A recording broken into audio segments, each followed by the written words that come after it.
તો રાજકોટ અગ્નિકાંડ મામલે આ સૌથી મોટા સમાચાર સામે આવી રહ્યા છે। રાજકોટ મહાનગરપાલિકાના વધુ 2 અધિકારીઓ છે તેમને સસ્પેન્ડ કરવામાં આવ્યા છે।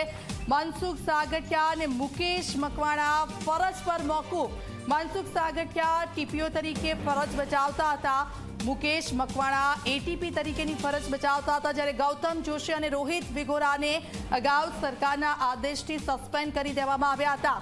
ગઈકાલે મનસુખ સાગઠિયા અને મુકેશ મકવાણાને પણ કરવામાં આવ્યા સસ્પેન્ડ। પોલીસ કસ્ટડીમાં હોવાથી પોલીસના અભિપ્રાય બાદ તેમને સસ્પેન્ડ કરવામાં આવ્યા છે।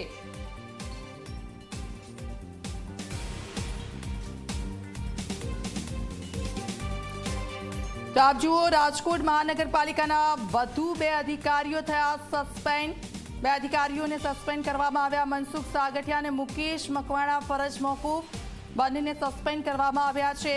મનસુખ સાગઠિયા ટીપીઓ તરીકે ફરજ બજાવતા હતા અને તેમને સસ્પેન્ડ કરવામાં આવ્યો છે। રાજકોટ અગ્નિકાંડ મામલે આ સૌથી મોટા સમાચાર। ગૌરવ પાસે સીધા જઈશું। ગૌરવ, વધુ 2 છે કે જેમને સસ્પેન્ડ કરવામાં આવ્યા છે, શું ભૂમિકા તેમની રહી હતી, શું સામે આવ્યું છે?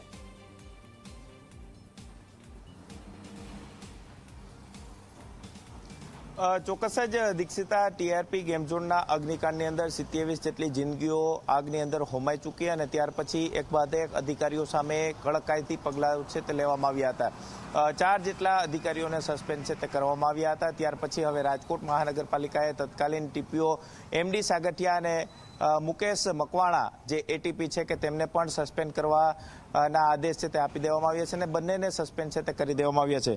ખાસ કરીને ગૌતમ જોશી અને રોહિત વિગોરા છે કે તેમને અગાઉ જ રાજકોટ મહાનગરપાલિકા અને સરકારના આદેશથી સસ્પેન્ડ છે તે કરી દેવામાં આવ્યા હતા અને ત્યાર પછી ગઈકાલે મનસુખ સાગઠિયા અને મુકેશ મકવાણા છે કે તેમને સસ્પેન્ડ કરવાના આદેશ જે રીતના છૂટ્યા હતા અને ત્યાર પછી તેમને આદેશ છે તે કરી દેવામાં આવ્યા। જે રીતના તમામ જે અધિકારીઓ સામે એફઆઈઆરની અંદર તેમના નામ છે તે દાખલ કરવામાં આવ્યા છે અને ત્યાર પછી સરકાર છે તે સતત એક્શનની અંદર જોવા મળી રહી છે। એસીબી દ્વારા પણ તમામ જે સસ્પેન્ડેડ અધિકારીઓ છે કે તેમને ઘર અને તેમની ઓફિસની અંદર સર્ચ ઓપરેશન છે તે હાથ ધરવામાં આવ્યું હતું અને ત્યાર પછી સતત તેમની સામે કાર્યવાહી છે તે કરવામાં આવી રહી છે। પોલીસ કસ્ટડીની અંદર આ તમામ જે અધિકારીઓ હોવાને કારણે રાજકોટ મહાનગરપાલિકા દ્વારા આ બંને જે અધિકારીઓ તત્કાલીન ટીપીઓ અને તત્કાલીન એટીપીઓ છે કે તેમને સસ્પેન્ડ છે તે કરી દેવામાં આવ્યા છે અને તેમની સામે તપાસ છે તે શરૂ કરવામાં આવી છે। પોલીસ અભિપ્રાય બાદ આ બંને જે અધિકારીઓ છે કે તેમને સસ્પેન્ડ કરવામાં આવ્યા હોવાની વિગતો છે તે અત્યારે સામે આવી રહી છે। ત્યારે હવે પોલીસ તપાસની અંદર કેટલા નવા ખુલાસા અધિકારીઓ દ્વારા કરવામાં આવે છે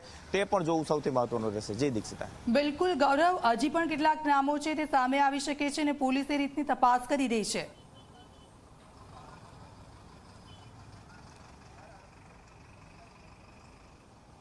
ચોક્કસ જ દીક્ષિતા, અલગ અલગ જે વિભાગના અધિકારીઓ છે તેની અંદર એસ્ટેટ વિભાગ હોય કે ટાઉન પ્લાનિંગ વિભાગ હોય કે ફાયર બ્રિગેડ વિભાગ હોય, તમામ અધિકારીઓ છે તેના ક્લાસ 1 અને ક્લાસ 2ના જે પણ અધિકારીઓ છે તેમના જે આવક અને તેમની આવક કરતાં વધુ સંપત્તિ હોય તો તે દિશામાં એસીબી દ્વારા તપાસ છે તે શરૂ કરવામાં આવી છે। ક્લાસ 1 અને ક્લાસ 2ના જે અધિકારીઓ છે કે તેમના દ્વારા રાજકોટ મહાનગરપાલિકા કચેરીમાંથી એસીબીના જે અધિકારીઓ છે તેમના દ્વારા પગાર અને તેમની મિલકત આ બંનેની વિગતો છે તે મેળવવામાં આવી છે અને તે વિગતો આધારે તેમની સંપત્તિ કેટલી છે તે દિશામાં પણ તપાસ છે તે શરૂ કરવામાં આવી છે। એટલે કે ક્યાંક ભ્રષ્ટાચાર રાજકોટ મહાનગરપાલિકાની અંદર ખુલ્લેઆમ જે ચાલતો હતો તે હવે તેને લઈને સરકાર દ્વારા આદેશ આપવામાં આવ્યા છે અને તે જ રીતના એસીબીની ટીમો છે કે તેમના દ્વારા સર્ચ ઓપરેશન છે તે હાથ ધરવામાં આવી રહ્યું છે।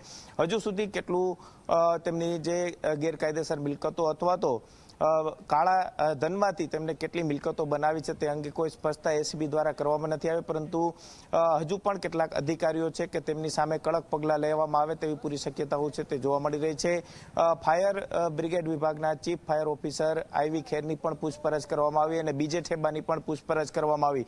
હવે તેમની સામે કઈ રીતના પગલાં લેવામાં આવે છે તે પણ જોવું સૌથી મહત્વનું રહેશે, પરંતુ અલગ અલગ વિભાગના જે અધિકારીઓ છે કે તેમની સામે કડક પગલાઓ છે તે ક્યાંક રાજ્ય સરકાર લઈ અને રાજ્ય સરકાર દ્વારા એક્શન મોડમાં આવી અને પોલીસને પણ છૂટથી તપાસ કરવાના આદેશ છે તે આપી દેવામાં આવ્યા છે। જી બિલકુલ, આભાર ગૌરવ, આપની પાસેથી અપડેટ્સ લેતા રહીશું। તો વધુ 2 અધિકારીઓ છે તેમને સસ્પેન્ડ કરવામાં આવી રહ્યા છે, પૂછપરછ હાલ હાથ ધરવામાં આવી રહી છે અને હજી પણ કેટલાક નામો ખુલે તેવી શક્યતાઓ દેખાઈ રહી છે।